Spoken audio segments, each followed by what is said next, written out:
Welcome to the Physician Wealth Med podcast. It's wealth medicine for doctors. If you're a doctor and you have no time, it looks like you found us just in time. This podcast is for all doctors who would like to work on their personal wealth, but do not have traditional hours to do so because they have no time. We're here to jump into topics that will help you address your wealth both inside and outside of your practice so that you can live the life of significance you're dreaming of.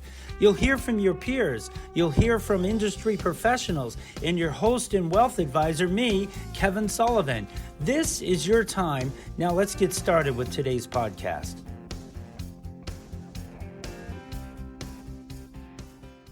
Okay, welcome again to the Physician Wealth Med podcast. We like to say it's wealth medicine for doctors. I'm your host and wealth advisor, Kevin Sullivan. And for those who don't know, I've been in the industry since 1989. I have active clients in 14 different states, and I'm the author of the book, Managing Income in Retirement. So that makes me a financial writer that way, but also for other publications. And I love doing what we're doing. I have a passion to help people.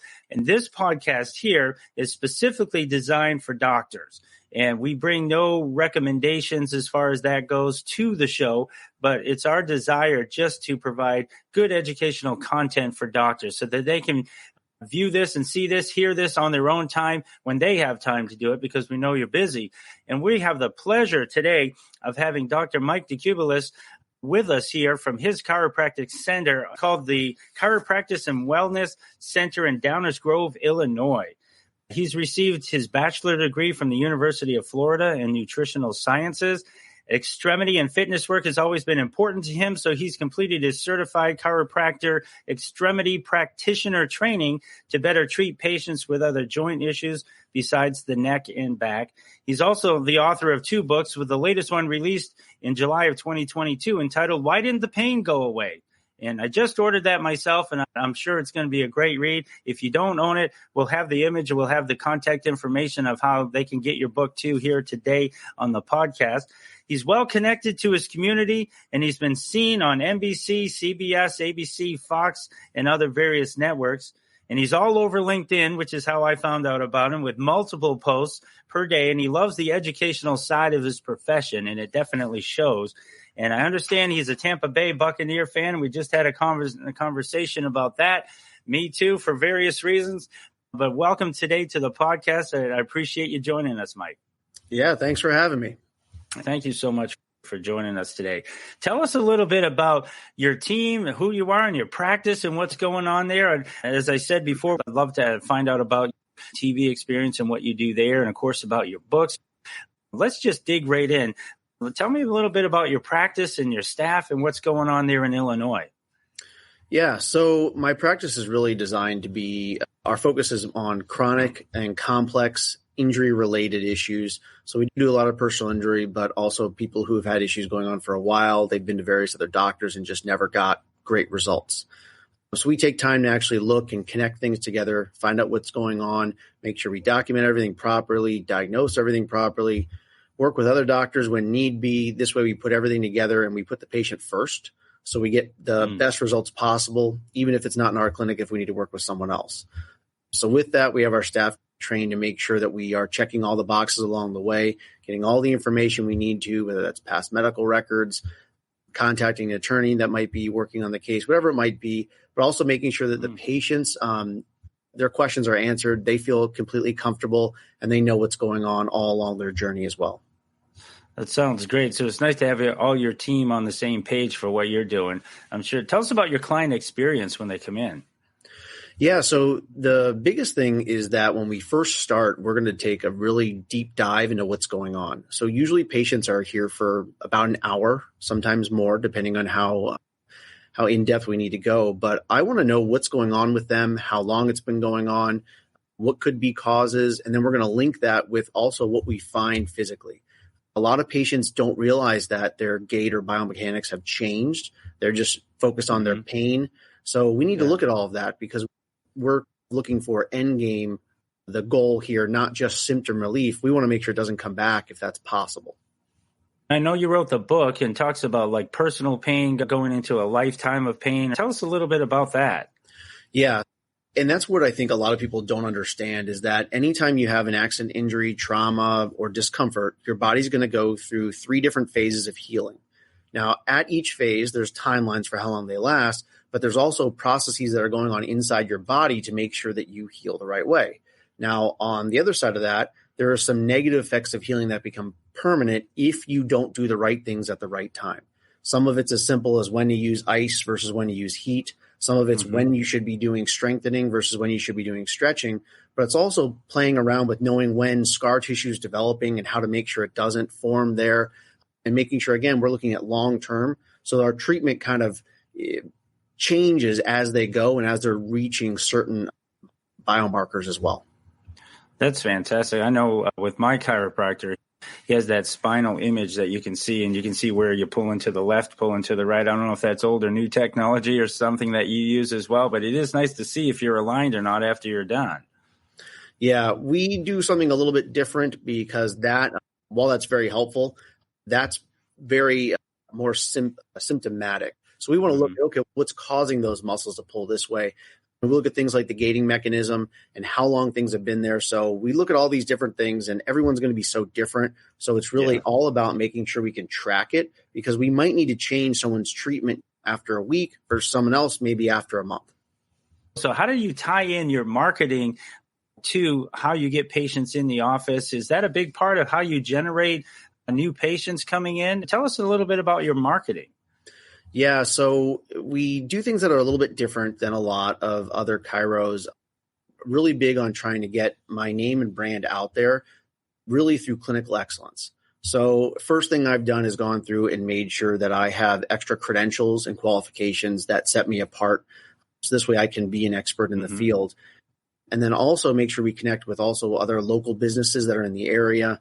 We're really big on doing that, especially when COVID was going on. Some of the smaller ones that really got hit hard with shutdowns and things like that. So working with them to help push them up. So I even started a podcast that would go around town, and we would talk with those individuals and businesses and help promote them as well.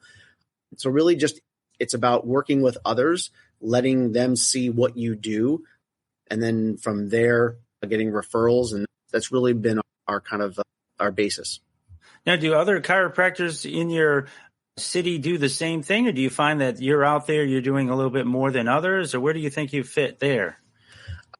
It's a little bit different. I don't think anyone's really doing the same thing that we have been doing, at least not in our city. There's been some others in other states and things like that. And really the one big thing is when it comes to the qualifications, there's no one in my area anywhere near that has those qualifications. And it took me hundreds of hours to get those things.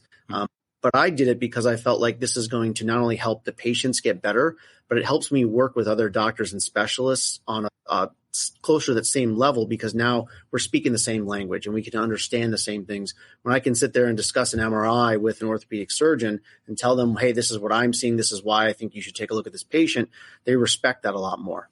That's fantastic, because that's been always a rub in the industry, right? Is to have those qualifications so that when you open your mouth, you exactly know what you're talking about. Yeah, exactly. And then you get taken seriously. As far as LinkedIn goes, I've seen you all over LinkedIn. It's like multiple posts per day that I see sometimes, and it's fantastic. So my curiosity kicked in. Number one, it seems like you have a huge passion to educate people as well with what I've seen, commercials, education events that you put on, educational posts and things like that, even some how-to posts, if I remember right. Yep. And then your exercise. I like your exercise charts you throw up there every now and then. But I was just looking at that, and how far away do you get your patients from? Because LinkedIn is all over. So do you have a focus right in your city, or where do they come from as a result of LinkedIn? Usually with LinkedIn, it's not so much getting the patients themselves, but it's getting referrals from other people who see those and then refer them in. And we might get a patient, especially if it's from a referral from an attorney or another doctor, we might get them as far as an hour away. And it really just depends. But what's nice about that is when we put it on LinkedIn, then we can also allow people to share that content through other social media like Facebook or things like that as well. So we can cross-platform. No, that's fantastic, because that way they're coming to you for your expertise and they see the value in that. And there's value in finding the right chiropractor that might not be the closest one to them. And I'm sure you see that too. Yeah. And that's what's been really interesting in the last, I'd say 2 years. We've had people that I had one person come in from 3 hours away because while they knew they weren't going to be able to get treated, they wanted the initial exam and diagnoses so they could know what's going on. And then I could write a plan that they could then take to a local doc. And that was very valuable for them. And we were able to identify things that just hadn't been looked at before. Now that's priceless right there. That is huge. Now, where do you find the inspiration for your posts? Do you write them yourself, or do you tell some other people on your staff to continue to do that, or what? Yeah, combination. A lot of the stuff I do come up with myself. A lot of it, the staff trained and know what my voice is and what my vision is. So they'll put some of those things up as well. But I'm really big on, especially when it comes to video, trying to be in those videos myself. Because I want people to know that the information that's coming through is directly from me. And then also when people see me over and over, the really big thing that I've been focused on is I want people to feel comfortable when they come in and see me. If they've seen me on video a couple times, now when they come in, we don't have that anxiety that you typically might get when you go to a doctor's office. It's like, oh, I've already seen the doc. He's already answered a couple of these questions. I feel comfortable before I even go in the door. Right. They know you, they like you, they trust you, they know what the sound of your voice is. Even video can pick up the mannerisms that you have and how you'll approach them when they come in and all of that. So let's talk a little bit about being a personal injury doctor versus a standard chiropractor. Excuse me for saying standard chiropractor. It's definitely a different line of work when you're in the personal injury space. Yeah, it definitely is. And it also is interesting that even that in itself varies by the state, depending on what state laws are. With it, it requires more time. It really requires a lot more work because these people are injured and potentially they have serious injuries. So we not only have to make sure we find all of that out, get all the information from them about the accident, the injury, the car that hit them, the speed, all that information. And we also have to make sure we get in contact with the attorney and let them know, hey, this is what we're working on. This is what we found, whatever that might be. And then get all the information from all of the prior treating docs, even if it was just an ER visit or a primary care visit, and then look to see also what is all their pre-existings, what have they been treated for in the past. We've got to get all that information. So it really takes the whole staff to be working together because they've got to be requesting the records and follow up on that. We can get them all in and review them and then write reports based on that as well. And the timeline can be daunting, I guess, from what I'm gathering. I read some of the daily posts on the Facebook feed that comes in with that PI group that we're members of. And it's amazing that you get beat up by either the insurance adjusters or the attorneys on, number one, the fee that you receive for that, but also the timing of that. And it must be really hard to start something. So what's the process usually take from starting of treatment, like you were just describing, to the complete payout on the other side? It's again, it varies per state. The biggest thing with where I'm at in Illinois, usually the soonest we're ever going to expect any kind of payment or settlement to be finalized is going to be 6 months. But usually it takes closer to 2 to 3 years, especially if it has to go to trial and they have to go through all of the docs and get depositions done. It takes a lot of time. Throw in the fact that COVID put a stop to all trials for a little while and things are backed up. It makes it a little bit more difficult. So there is a very large timeline. Now, however, if you look at a state like Florida, because Florida is a no-fault state, I had to practice there for a couple of years as well. And with that, you can get paid right away up to a certain amount because they have that no-fault insurance already there. Now, in Illinois, we don't have that, so it takes a little bit longer to get paid. That's a journey that you take when you sign up for each one of those patients, I'm sure. Now, does it ever work like to your favor where they pay you directly while they're waiting for the settlement, or is that just not acceptable? No, you could do that. I've had patients to where they start paying toward their balance because ultimately they are responsible for that. And if they can do that, that's also very helpful because it shows just even more that, hey, they definitely needed this treatment. They're willing to pay out of their own pocket for it. So that's also very helpful. Excellent. I know I'm jumping around on some of these questions here, but what makes you run as hard as you do, and what's your passion? Like, what would you see for your vision as well for your practice moving forward? The reason I do what I do and I work so hard to do this is because I want to make sure that people get answers to what's going on. They're not just told, okay, you come in with back pain, I'm going to diagnose you with back pain. That's a symptom. And people are being told that, and they're getting treated for a symptom, which now they're getting a Band-Aid put on it. They're never getting told what actually was injured, how that injury needs to heal, and what needs to be done. So they're just left with more questions than answers. And then they get mediocre results because they were never getting treatment based on the underlying issue. So I want to make sure that doesn't happen. I try to make myself a resource, not only to patients, but to other doctors and attorneys. If they have questions, I'm more than happy to help them out, answer questions that they might have. And that's really where my goal is, to where I'd like to be going soon, is transferring more into the expert realm, to where I can really focus on helping more doctors and attorneys, because then I can have an impact on more patients as well. That's fantastic. So would you find it in your own practice bringing more doctors in, or just more regionally helping other doctors? A combination of both. So we'll bring some doctors in to take over some of the day-to-day, and then I'll be more regional and being able to help out that way. We did a podcast with a chiropractor that had been doing a radio show for 31 years. So he's like the voice around in our area. So you're doing podcasts. Have you ever done radio or entertaining that too? I haven't had my own radio show, but I've been on radio shows before.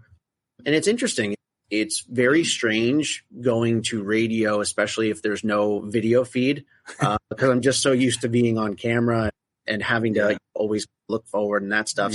Yes. That was a little strange not having the video there. But yeah, I've done some of those things before. Lots of podcasts, and especially last couple of years, everything's done over the computer. Not a ton of in-person interviews being done anymore.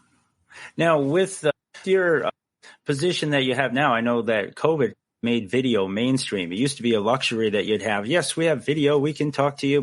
But when you come out of COVID and video became more mainstream, do you find yourself doing more video connections with your clients, maybe after you've done treatment for follow-ups or anything like that?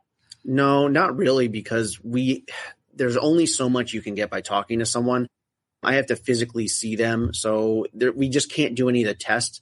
So while I might check in with them, and we might talk about, if we're talking about like how it's impacting them in their daily life and work and activities of daily living and those things, we can go over video. We're still going to need to get them in to do an actual exam to put those two things together. But it's really been helpful when we're talking with other doctors and attorneys that we can meet to go over things, because now we can sit and talk about a case. They can send me the files. I can look at it. We can look over it together. I can put up on my screen and say, hey, this is the MRI. This is what we're looking at. That's really been extremely helpful. Because that saves a ton of time, and then we can both be on the same page at the same time. Very good. Tell us a little bit about your book and how you use that, maybe as an educational piece or a way to solidify your credibility, or what positioning do you use for your book? Yeah. So I've got two, and the first one is really based off of posture. So it's for anyone who's wanting to find out ways to increase their posture and some stretches and exercises. So like a book to just help some people, not with any major issues, but just with those types of things. The other book, though, I really want to take time to give a little bit of depth into how things heal, and then also some of the ways that we would do treatment based on the healing process. Now, we have to be a little bit general because everyone's different, but just going through and explaining why would this happen, why would this test be ordered, or why would this treatment be done, we tie that back to, okay, this is what's happening inside your body at this time, whether we have the repair phase, the remodel, whatever it might be. Different things are going on, so we would be doing different things or looking for different things. So this way people can understand the process and the journey. And then it also is nice because the way that I wrote it is in the voice of how I talk. So people can experience it that way as well. Absolutely. When I wrote my book, it was the same thing. I have to write it like I speak. And that way, when you find yourself giving sound bites from your book, if you will, because you've already done the research, you know where to go. When people ask you this question, you know exactly how you can answer it, because it clarifies a lot when you write the book that way. So that's great. We want to make sure that we have the links for both of those books out there for the people that watch these podcasts too. If other doctors want to pick up and see what you're doing, we want to make sure that's available. I can't imagine it not helping. Yeah, definitely. Tell us about NBC, CBS, Fox, all of the ABC. How'd you get in some of those local affiliates that you've done some interviews with, or tell us about that experience there? Yeah, so I've been in there a couple different times through a few things that we did. Some of them were press releases about different cases that I was part of. Some of them were radio shows that I was interviewed on, and then they were put on there. Some of it were articles that were written about something I was doing in my office. So we've had various different things over the years and how they've been put up, which has been nice. And then a couple of them, I didn't proactively look to get on there. They reached out to me, which is always nice. That's a great at that sign. point, you don't have to, I'm not having to spend the time to do it. And that tells you that you've gotten known enough to where people are seeking you out to make content. That's huge. That's huge because you don't want to be the best kept secret in town. Right. That's the thing. And with what you're doing, I can't imagine it just not exploding from here. Here's a guy in New York that picked up on you. Here, we're over near the Niagara Falls area. But what takeaway would you like to give to other doctors that might be listening to this right now if you were going to give them anything out of this? I think the biggest thing is that you want to look at yourself and how you brand yourself and how you market yourself as to where you want to be. And what I mean by that is a lot of docs will sit there and they'll try to market and brand themselves as their clinic. And that's one way you can do it, and that's fine, but the clinic might not be you, especially if your name's not in the clinic name. So you just always have to think big picture. What if you end up selling the clinic, or if you're part of it, what if you leave and open up another one? You want all the stuff that you do to be able to follow you. That's why you'll see in all of my content, especially on my videos, it just says my name, not necessarily my clinic name unless we do something specific for them, because I want to make sure people know me. They don't need to know about the clinic. They just need to seek me out. And then because I might be somewhere else in 2 months or 2 years, I want to make sure that they can follow me and get in touch with me if they need to. So that's what I would say is make sure whenever you're doing your kind of marketing or content plan, keep yourself in mind, make sure that it's focused on you, and then go from there. Those are excellent points. There was a book out saying bet on the jockey, not the horse sometimes, you know what I'm saying? But because it will all lead back to the systems that you've put in place, but you are the face of your practice, and the trust and the credibility, integrity, that all goes with you and how you handle yourself and how you approach your patients for sure. Yep. I've got one more question that I think I could ask if that's okay. If you've got something else you want to add. And I put this on my iPad, which is right here in front of you, but regarding personal wealth, because this is a wealth podcast for doctors, we usually say that your practice is the first financial engine that you have that affords you the living that you have and all of the benefits of being a doctor. But a lot of times doctors are so busy working in their practice that they're building that for all those reasons, and they take a backseat to their personal wealth. And as far as that goes, personal wealth is something that you do outside your practice, what you do with the earnings that you have so that it might even live longer than your practice if you do it right, that type of thing. So how does that affect you and your practice in your personal life? Do you do investments that are outside of your practice for your future, or how does that all look for you? Yeah, a little bit. And the biggest thing is I always try to invest in myself. So I look at something and I say, okay, how is this going to help me and where I want to go, whether that's either on the business side or personal side. And I think that's really important because especially when it comes to, there's lots of different things you can do investment wise. You hear about buying this, buying that, especially when it comes to real estate. But I think the problem is that even though something might be a great investment opportunity and it might be great for someone, if you are not the right person for that, you don't have any connection to it, you don't like that, then it's not worth doing. You have to find something that is going to be fitting for you.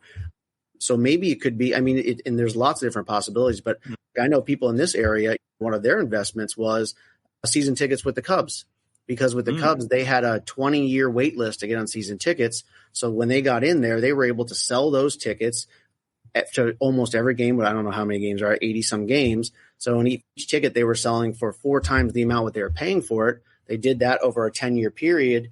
That's a lot of money they were able to then take and invest. And that was something that didn't take a lot of money to get started with either. So it really is just finding out what works best for you and something you can sustain. That's a great point, to put the passion into what you're doing, because if you hate it, if you don't understand it, why do it? And sometimes you think, this investment carries everybody else's worries, and I just want to be the one that worries about it. So I see a lot of doctors invest in real estate for the deductibility purposes, or just income cash flow too as well. I love the ticket thing too. That's a great way to do it. As long as you're getting back more than what you're paying out, that's a beautiful story right there. Yep. I think you've got a huge, bright future going on with what you're doing. I'm glad to be able to be part of it through this podcast that we're doing here today. Thank you so much for joining me today. Would you like to give your contact information out, or anything that you'd like to do that way? We can take time for that. Yeah, sure. If anyone has any questions, they can always give me a call at the clinic. It's the easiest way to reach me. The number here is 630-435-6461. Also, if anyone has any questions, they can shoot me an email. That might be the easiest way to get in touch with me. And it's just dr.decubellis@gmail.com. And I would say, too, just like in any profession, if you've been a chiropractor for a while, if you've been a doctor for any length of time, you might think, okay, I've got it all going on. This is the systems I use. But you can always learn something from somebody else. Yeah. You can make it better, stronger, faster. You can raise the quality, maybe just get out of the mold that you've been in, to be able to see how other doctors are doing it. And it's a great way what you're doing. You're using all the right technology today to keep you out there in the forefront of patients, as well as other general population in your city that you live in. So I think that's fantastic. I wish you the greatest of success on what you're doing moving forward. And I'd love to have you back on another podcast at some point. Yeah, it sounds great. I'd love to. All right. Well, thank you so much for joining me today. Thank you for having me. Okay. Dr. Mike DeCubellis in Wellness Center in Downers Grove, Illinois, are not affiliated with or endorsed by LPL Financial or Physician Wealth Meds. Securities and advisory services offered through LPL Financial, a registered investment advisor, member of FINRA and SIPC, and the opinions voiced in this podcast are for general information only and are not intended to provide specific advice or recommendations for any individual. To determine which strategies or investments may be suitable for you, consult the appropriate qualified professional prior to making a decision. That's our podcast for today. And remember, if you're not working on your personal wealth, who is? Please share this podcast with your friends and colleagues, and make sure you subscribe, like, and share. Any questions about what you heard today, please send an email to kdsullivan@lpl.com. Physician Wealth Meds, wealth medicine for doctors.